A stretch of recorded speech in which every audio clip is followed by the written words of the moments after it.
하나님의 복된 말씀, 오늘 21장 같이 보겠습니다. 열왕기하 21장이요.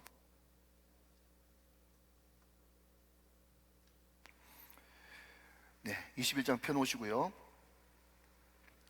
오늘 말씀의 원활함을 위해서 20장 16절부터 21장 9절까지 좀 깁니다마는 같이 좀 연결해서 보도록 하겠습니다. 열왕기하 20장 16절부터 먼저 21절까지 교독해서 읽겠습니다. 제가 먼저 16절을 보겠습니다. 이사야가 히스기야에게 이르되 여호와의 말씀을 들으소서. 여호와의 말씀이 날이 이르니 왕궁의 모든 것과 왕의 조상들이 오늘까지 쌓아두었던 것이 바벨론으로 옮긴 바 되고 하나도 남지 아니할 것이요, 또 왕의 몸에서 날 아들 중에서 사로잡혀 바벨론 왕궁의 환관이 되리라 하셨나이다 하니, 히스기야가 이사야에게 이르되 당신이 전한 바 여호와의 말씀이 선하니이다 하고, 또 이르되 만일 내가 사는 날에 태평과 진실이 있을진데 어찌 선하지 아니하리요 하니라. 히스기야의 남은 사적과 그의 모든 업적과 저수지와 수도를 만들어 물을 성 안으로 끌어들인 일은 유다 왕 역대지락에 기록되지 아니하였느냐? 히스기야가 그의 조상들과 함께 자고 그의 아들 므낫세가 대신하여 왕이 되니라. 21장 1절입니다. 또 교독하십니다. 9절까지. 1절. 므낫세가 왕이 될 때의 나이가 12세라. 예루살렘에서 55년간 다스리니라. 그의 어머니 이름은 헵시바더라. 므낫세가 여호와 보시기에 악을 행하여 여호와께서 이스라엘 자손 앞에서 쫓아내신 이방 사람의 가증한 일을 따라서 그의 아버지 히스기야가 헐어버린 산당들을 다시 세우며 이스라엘 왕 아합의 행위를 따라 바알을 위하여 제단을 쌓으며 아세라 목상을 만들며 하늘의 1월 성신을 경배하여 섬기며, 여호와께서 전에 이르시기를 내가 내 이름을 예루살렘에 두리라 하신 여호와의 성전에 제단들을 쌓고, 또 여호와의 성전 두 마당에 하늘의 1월 성신을 위하여 제단들을 쌓고, 또 자기의 아들을 불 가운데로 지나게 하며 점치며 사수를 행하며 신접한 자와 박수를 신임하여 여호와께서 보시기에 악을 많이 행하여 그 진노를 일으켰으며, 또 자기가 만든 아로 새긴 아세라 목상을 성전에 세웠더라. 옛적에 여호와께서 이 성전에 대하여 다윗과 그의 아들 솔로몬에게 이르시기를 내가 이스라엘의 모든 지파 중에서 택한 이 성전과 예루살렘에 네 이름을 영원히 둘지라. 8절 9절 다 같이요. 만일 이스라엘이 나의 모든 명령과 나의 종 모세가 명령한 모든 율법을 지켜 행하면 내가 그들의 발로 다시는 그의 조상들에게 준 땅에서 떠나 유리하지 아니하게 하리라 하셨으나, 이 백성이 듣지 아니하였고 므낫세의 꾀물 받고 악을 행한 것이 여호와께서 이스라엘 자손 앞에서 멸하신 여러 민족보다 더 심하였더라. 아멘. 이 말씀은 하나님의 말씀입니다. 자, 우리 오른주먹을 불끈 쥐고 한번 선포하고 말씀 받겠습니다. 네, 잘 됩니다. 잘 되고 있습니다. 잘 될 일만 남았습니다. 안 되는 것이 기적입니다. 할렐루야. 아멘. 오늘도 주님 안에서 오늘 3월달도 잘 되시기를 주님의 이름으로 축원합니다. 여러분, 우리가 3월 9일날 대선이 있는데요, 우리가 5년마다 대선이 있고 또 4년마다 국회의원 선거가 있고 또 지방 자치제 선거가 있고, 선거가 있을 때마다 많은 사람들은 기대를 많이 합니다. 기대를 많이 해요. 특히 5년마다 한 번씩 뽑는 대통령 선거는요, 이번에 정권이 바뀌면 좀 나아지려나, 이번에 바뀌면 좀 나아지려나, 그렇게 기대를 잔뜩 하죠. 자, 여러분, 한번 여러분들이 대꾸를 해보십시오. 기대가 크면 시작, 실망이 크죠.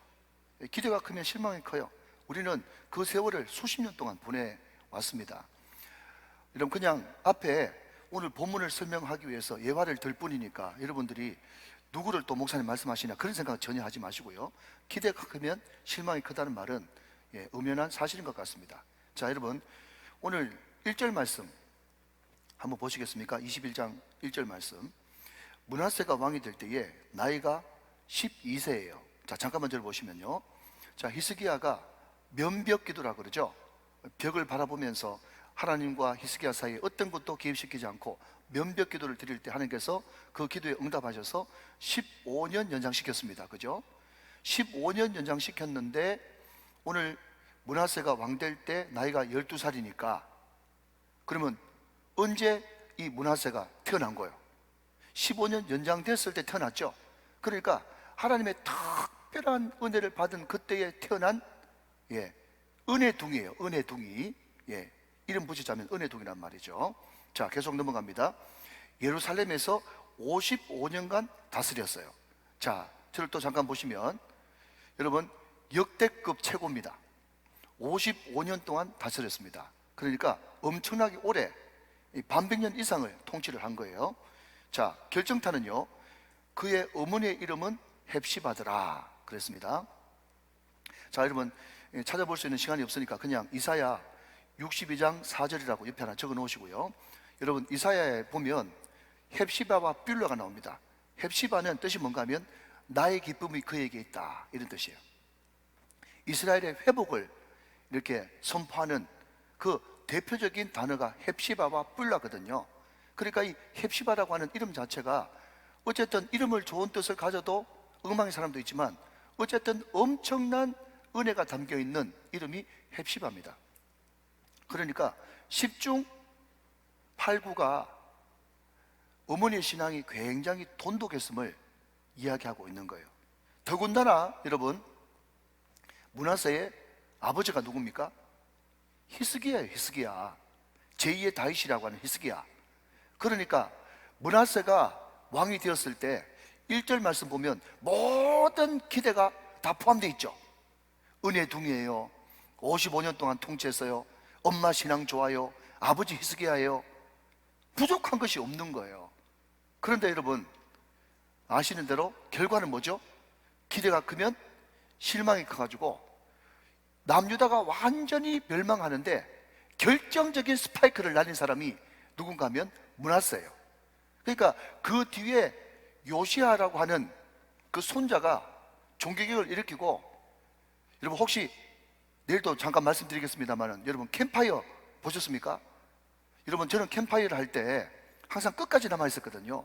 왜 끝까지 남아 있었냐 물으신다면요, 선생님들이 마지막에 캠파이어 확 불 붙일 때 막 박수 치고 난 다음에 한참 찬양하고 기도하다가 나중에 이제 마지막 엔딩이 뭔가 하면 남은 석유 다 들어붙는 거예요. 허허이, 또 이해를 못하네. 나머지 석유를 확 이제 들어보면 말이죠, 그때 불꽃이 확 올라오는데 요시아가 누군가 하면 캠파이어의 마지막 석유 들어붙는 사람이 이제 요시아거든요. 여러분 좀 거시기 머시기. 아무튼 여러분 그 요시아라고 하는 손자가 나타나가지고 마지막 불꽃을 태우는데, 그럼에도 불구하고 므낫세가 워낙 망쳐놨기 때문에 더 이상 회복이 안 됩니다. 일일이 다 언급할 수가 없어요. 그러니까 한마디로 말하자면 다윗이 해놓은 거, 자기 아버지 히스기야가 해놓은 거 완전히 반대로 뒤집어가지고 못되고 못된 짓을 혼자 다 한 사람이 누군가 하면 므낫세인데, 그게 어디에 나오는가 하면 2절부터 9절까지 계속 나와 있어요. 인신제사 드리고, 자기가 직접 아세라 목상 깎아 만들고, 성전에 우상 세워놓고, 자기 아들 불 가운데로 지나가게 만들고, 종합 선물 세트, 종합 선물 세트. 네, 여러분 꼭 한번 2절부터 9절까지를 쭉 다시 한번 묵상해 보시기 바랍니다. 방금 읽으셨지만 말이죠. 자, 그러면 여러분 우리가 지난번에 아하스라고 하는 기가 막힌 악한 왕, 그 악한 왕 밑에 히스기야라고 하는 그런 성군이 어떻게 나왔냐, 이것도 의문이지만 히스기야 같은 그런 위대한 제2의 다윗이라고 하는 별명이 붙은 꽤 괜찮은 왕 밑에 어떻게 므낫세라고 하는 완전히 정반대도 정반대인 이런 인물이 나왔냐, 너무 궁금한 거예요. 여러분 왜 여러분 이것을 우리가 살펴봐야 되는가 하면, 지난번에 우리가 작년이든가요, 작년에 우리가 가정주일, 어린이 주일 때도 한번 살펴봤습니다만은 또 다른 설교 온 겁니다. 왜 그런가 하면 제가 아는 목사님 자녀 가운데, 내가 아는 장로님 자녀 가운데 완전히 부모님하고 반대로 나가는 그런 사람들이 너무너무 많거든요. 아버지는 너무너무 훌륭한 신앙인이고 목회자요, 장로님이세요. 그런데 그 아들은 망나니도 보통 망나니가 아니라 견망나니예요. 그런 경우들 심심치 않게 많이 보지 않습니까? 그러니까 도대체 이게 어떻게 된 거냐 하는 거죠. 자, 여러분, 시간이 없기 때문에 결론부터 말씀드리면 우리는 히스기야에 대해서 꽤 괜찮은 사람으로 알고 있습니다. 맞아요. 실질적으로 꽤 괜찮은 왕이에요. 그러나 그럼에도 불구하고 여러분, 방금 제가 꽤 괜찮다라고 말씀을 드렸는데 그 꽤 괜찮다라고 하는 그게 굉장히 위험한 요소가 숨어 있다는 것을 우리는 인식하셔야 된다는 거예요. 예를 들면 이런 거죠. 여러분, 제가 부교조 생활을요 20년 넘게 했습니다. 참 감사한 것은 제가 한 140명 정도 되는 개척한 지 4년 된 교회에서부터 시작해서 출석교인 2만 5천 명까지 다양하게 제가 부교조 생활을 했는데 다 감사한 것은 다 은혜로운 교회고 부흥성장하는 교회였어요. 여러분, 부교조 생활을 20년 동안 하면서 그때 그 교회 안에서 무슨 일이 없겠습니까? 희한한 일들이 다 벌어졌어요. 그런데 제가 이 말씀을 묵상하면서 느꼈던 것은 뭐냐면요, 여러분, 어떤 교회에서는요 교회 화장실에서 성폭행 사건이 일어나고 교회가 불이 나고 또 미안합니다, 새벽부터 한 찬양대 안에서 바람이 나고 오만 일을 제가 다 겪었어. 그래도 여러분 성장하는 교회였다니까. 그런데 중요한 것은 뭔가 하면요, 그렇게 바깥으로 드러나는 그 일은 당할 때는 어떡하라 하면서 온 성도들이 경각심을 가지고 목사님들 정신을 바짝 차리고 큰일 난 것처럼 생각했는데 나중 지나서 보니까 바깥으로 드러난 게 큰일이 아니더라고요. 다시 또 예를 들어볼까요? 우리 예수님은 공생애 동안에 창기, 세리들 이런 사람들과 어울렸습니다. 그렇죠? 잘 들어보세요, 여러분. 굉장히 중요합니다. 왜 예수님이 그들과 스스럼 없이 어울릴 수 있었는가 하면요, 그 사람들은 모든 사람들이 다 아는 공인된 죄인이었어요. 자기 스스로도 자기가 죄인인 줄 알아요. 그렇기 때문에 그 사람들은요 변화될 수 있는, 바뀔 수 있는 기회가 있는 사람들입니다. 그런데 예수님이 가장 경멸하고 예수님이 가장 경계했던 대상자가 누구였죠? 바리새인이었어요. 그 사람들은 변합니까? 절대로 안 변합니다. 오히려 예수님을 바꾸려고 했는데요, 그 사람들 바닥에 가지고 있는 것이 뭡니까? 교만이죠, 거드름이죠, 자기의죠, 거만함이죠. 그럼 다시 종합 정리해서 말씀드리자면 뭔가 하면요, 교회에서 무슨 도둑질하는 일이 일어났다, 또 물론 당연히 교회에서 그런 일이 절대 있으면 안 되겠죠. 또 서로 눈이 맞았다, 간음을 저질렀다, 뭐 교회에 무슨 사고가 났다, 그것도 굉장히 위험스러운 일이지만 그것은 바깥으로 드러난 일일 뿐이고, 가장 중요한 것은 뭔가 하면요, 리더십 되어지는 담임 목사 가운데 또 열심히 충성하고 꽤 괜찮다고 생각하는 장로님이나 중직들 가운데 어느 순간 바리새인의 영이 그 가운데 들어가서 기도 좀 많이 한다고 거만해진다든지, 교회 좀 부흥됐다고 교만해진다든지, 자기 의에 충전하다든지, 그런 것들이 모르게 밑에서부터 점점 교회를 깎아먹기 들어가기 시작해가지고 나중에는 교회 전체가 와르르 무너지는 엄청난 위험성이 거기에 포함되어 있더라는 것입니다. 사랑하는 여러분, 제 이야기입니다. 제 이야기예요. 여러분, 바깥으로 죄지으라 그런 뜻이 절대로 아닙니다. 그것은 드러나 버렸기 때문에 죄송합니다, 다행이에요. 천만 다행이에요. 많은 주의 종들도 여러분 약점들이 드러나면요, 그때 당시에는 되게 부끄럽지만 그때부터 개선할, 변화될 여지가 있어요. 그런데 교만하고 자기 중심적이고 거드름 피우고 바깥으로 드러나지 않는다니까요. 사람들은 몰라요. 꽤 괜찮은 크리스찬으로 안다니까요. 그런데 하나님은 다 중심을 보고 계신 분이잖아요. 그런 것들이 잠재하고 있다가 어느 순간 우시아처럼 힘이 절정에 올랐을 때 뻥 터지게 되는데 그것 때문에 교회 전체가 한순간 20년 동안 쌓아놓은, 30년 동안 쌓아놓은 그 아름다운 교회의 명성이 한순간 무너지는 것을 얼마나 많이 보는지 모른다는 거죠. 사랑하는 여러분, 저도 여러분도 각성합시다. 우리 안에 바리새적인 요소가 없는지 말이죠. 예수님이 구제불능이라고 그랬어요. 그 사람들은 아예 상대를 안 했어요. 왜냐하면 개선의 여지가 전혀 없거든. 제가 왜 이런 말씀을 드리는가? 우리는 여러분 서두에 히스기야 같은 그런 멋진 임금 가운데서 왜 시대에 개망난이 므낫세가 나왔느냐라고 했었을 때 말이죠, 우리는 히스기야의 15년을 추적해 봐야 되는 것입니다.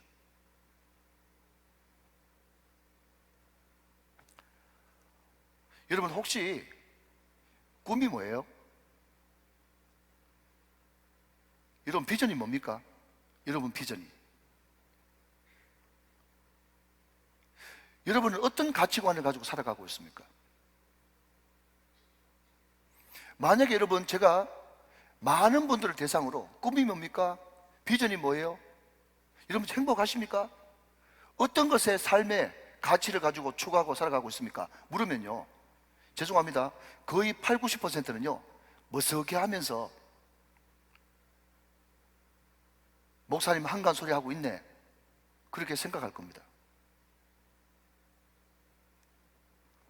여러분, 제가 어느 동영상을 보니까 한 30대 중후반 40대 초반에 초등학교 저학년 아이를 둔 그 화장품 방판 하는 사람이 있지 않습니까? 그 사람들 몇 명으로 이렇게 물어봤어요. 당신의 꿈이 뭐예요? 당신 지금 행복하세요? 앞으로 어떤 계획을 가지고 살아가고 있어요? 이 질문을 하니까 그 사람들이 막 가르르 웃으면서 말이죠, 안 그래도 먹고 살기 바빠 죽겠는데 한간 소리 한다고 막 질문하는 사람을 오히려 무안을 주더라고요. 그런데 여러분, 그 뒤에 엄청난 것이 숨어 있는데 그게 뭔지 아십니까? 그 질문, 방금 지금 이제 인터뷰하는 사람이 했던 질문 있지 않습니까? 그 질문을 누가 했는가 하면요, 자기 집 애들이 엄마한테 하는 질문이었어. 느껴지십니까 여러분? 자기 집 어린 애들이, 그냥 유치원생들, 초등학교 1학년, 2학년, 정말 그 순수한 애들 있잖아요. 걔들이 엄마한테 물어보고 싶은 게 있는데, 엄마는 꿈이 뭐예요? 엄마는 행복하세요? 앞으로 어떤 것을 하면서 살아가고 싶어요? 그것을 자기 애들이 묻는 거예요. 왜 애들이 그런 질문을 엄마한테 하겠습니까? 애들 시각으로 볼 때는요, 엄마가 도대체 무슨 생각을 하고 살아가는지 그걸 모르겠는 거예요. 그러니까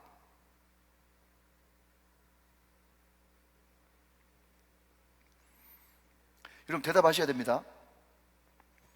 히스기야가 자기 죽을 날을 알아요, 몰라요? 지금 15년 이야기하고 있잖아요. 지금 이사를 통해서 15년 연장 받았잖아요.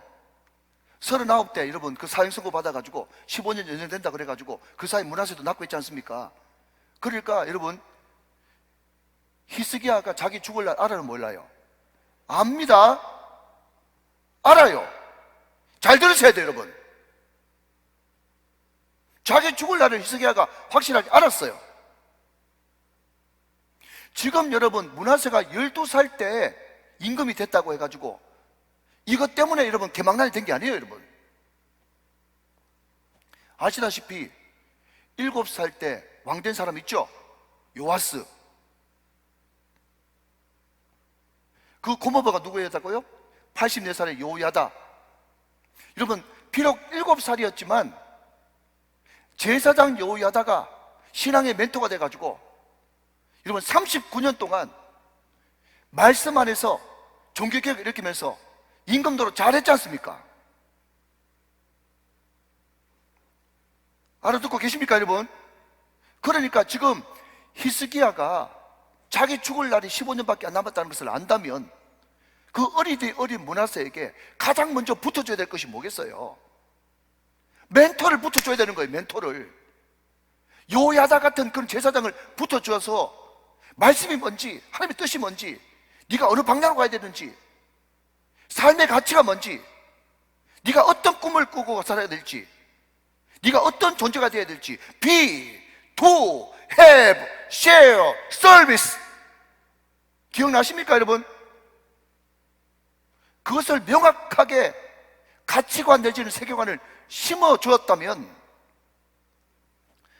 므낫세 같은 그런 개망난이가 났을까 하는 거죠. 다시 한번 여러분, 목사님 먹고 살기 바빠 죽겠는데 이 새벽기도 마치고 나서 직장 가가지고 또 죽도록 해야 되는데 꿈이 뭐냐고요? 비전이 뭐냐고요? 여러분, 저는 오히려 반대로 생각합니다. 우리 인생이 70이요 강건하면 80이에요 성경이 그렇게 이야기하고 있기 때문에 여러분, 저는요 앞으로 15년 남았어요. 많이 남아도 여러분 25년 남았다고. 물론 하나님께서 연장시켜주면 더 살겠지만, 그렇다면 여러분, 리허설이 없는 인생, 한 번 가면 여러분 연습이 없는 인생을 살아가는데, 이렇게 가치 있는 인생, 얼마 남지 않은 인생을 살면서 꿈도 없이 비전도 없이 삶의 가치도 없이 내가 도대체 행복한지, 지금 무엇을 해서 시간을 투자해야 되는지, 어디에 집중해야 되는지 이것도 모른 채 하루하루 살아가고 있다면 그 삶이 바로 히스기야란 말이죠.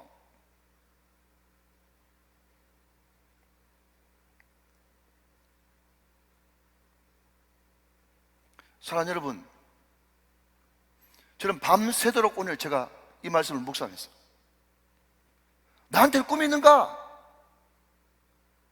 나한테는 비전이 있는가? 추구하는 가치가 있는가? 그 가치가 도대체 하나님 나라하고 어떤 연관성이 가지고 있는가? 술 취하지 말라 이런 방탕한 것이니 오직 성령의 충만함을 받으라.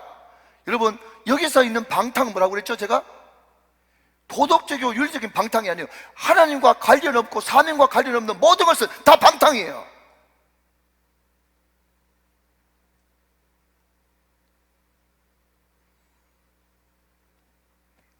꿈이 뭔가? 내 비전이 뭔가? 내 삶의 가치는 뭔가? 우리 교회가 앞으로 성장해가지고 어떻게 나누며 살 것인가? 어떻게 성명을 살 것인가? 이것이 없으면 그때부터 허송세월하는 거예요. 여러분, 오늘 제가 왜 20장 뒷부분부터 읽었느냐? 히스기야는 남은 15년 생활, 하루하루 어떻게 하면 좀 잘 살아볼까? 어떻게 하면 자기 평안과 안락과 어떻게 하든지 내 때에, 안 그래도 열심히 됐는데 세월이 얼마 남지 않았어. 그 하루하루가 얼마나 아깝겠어요. 그리고 이제 내 떠나고 나면 저 어린 므낫세 어떻게 할꼬? 인간적인 연민을 사로잡혀가지고 자기가 지금 하나님 앞에서 해야 될 일을 못하는 거예요.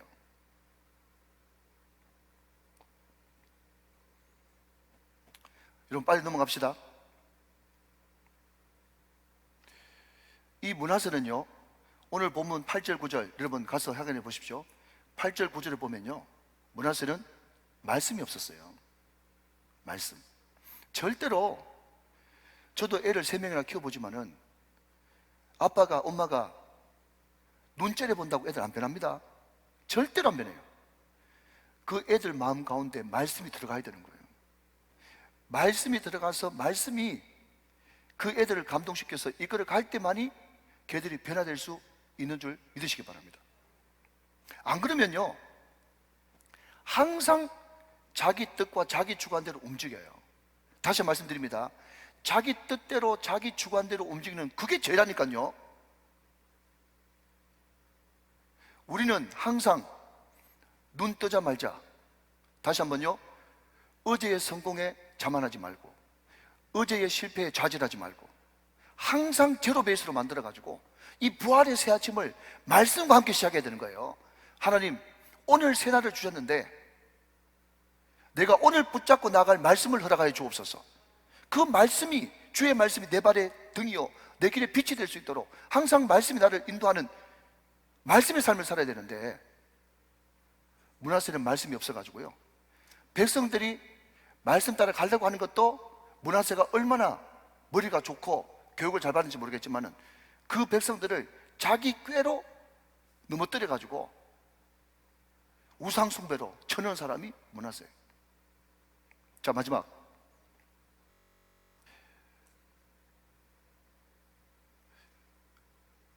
여러분, 제가 얼마 전에 이런 이야기 했지 않습니까? 저 전주에 예수비전교회 박준하 목사, 고 박준하 목사죠. 코로나 걸려가지고 이제 세상 떠났어요. 그 애가 이제 고3인데 걔가 하는 말이 뭔가 하면, 나는 아버지의 뒤를 이어가지고 목사가 되겠다고. 그래서 자기는 총신대학을 이제 진학할 거라고 그렇게 이야기를 했다고 제가 말씀을 드렸었습니다. 그런데 여러분, 그렇게 안 가는 사람들도 많잖아요. 무슨 말인가 하면요, 아버지가 모든 사람들이 우러러보는 훌륭한 목사님인데 나는 죽어도 주의 길을 안 가겠다고 그러면서 완전 여러분 억길로 세상길로 빠지는 사람들도 많지 않습니까? 그게 무슨 말인가 하면요, 사람은 절대로 감동받지 않고는 움직이지 않는 존재입니다.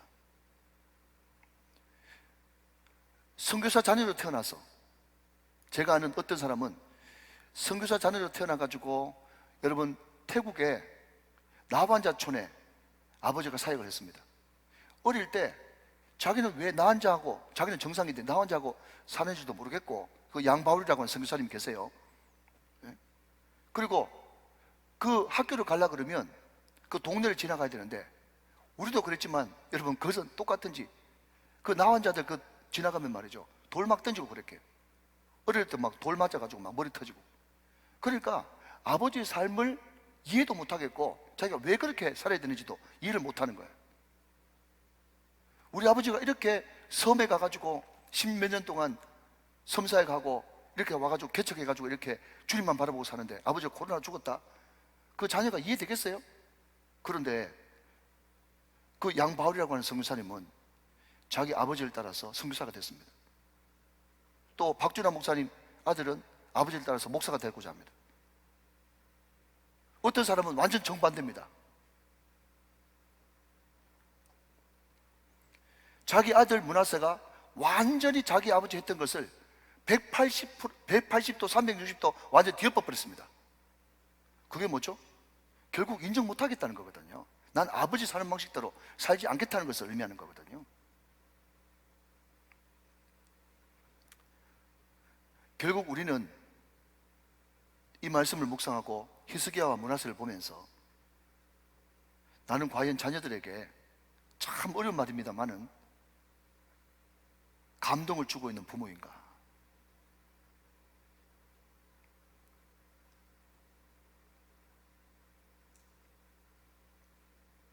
감동을 주고 있는 부모인가? 뭔가 이 생일 때나 이럴 때, 기념일 때 아이들이 편지를 쓸 때 말이죠, 난 아버지의 모습을 보면서, 엄마의 모습을 보면서 마음이 먹먹하고 짠한 느낌이 듭니다. 이런 편지 한 장도 받아야 되는 거예요. 왜냐하면 그 아버지의 삶, 엄마의 삶을 보면서 지금 감동을 받고 있다는 것을 의미하는 거거든요. 아버지 엄마가 다 모든 것을 부족함이 없이 해줘도 자녀들은 거기에 만족을 못합니다.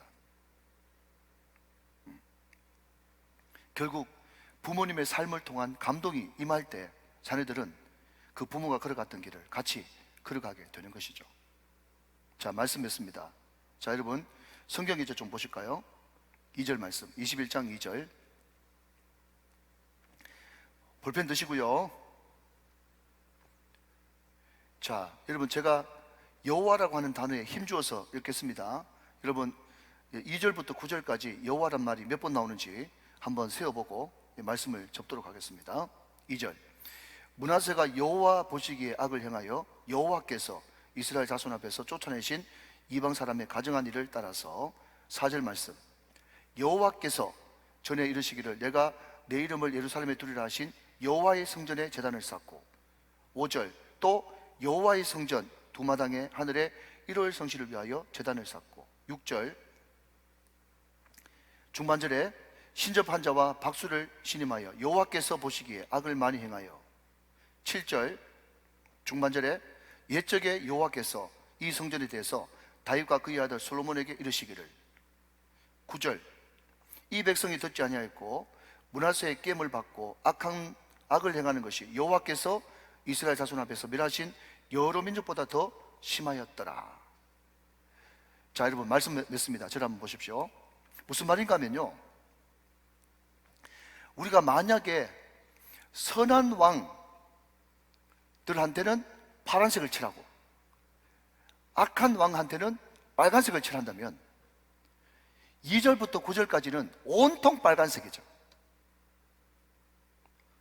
그러면 거기에 희망이 없는 거예요. 그렇죠?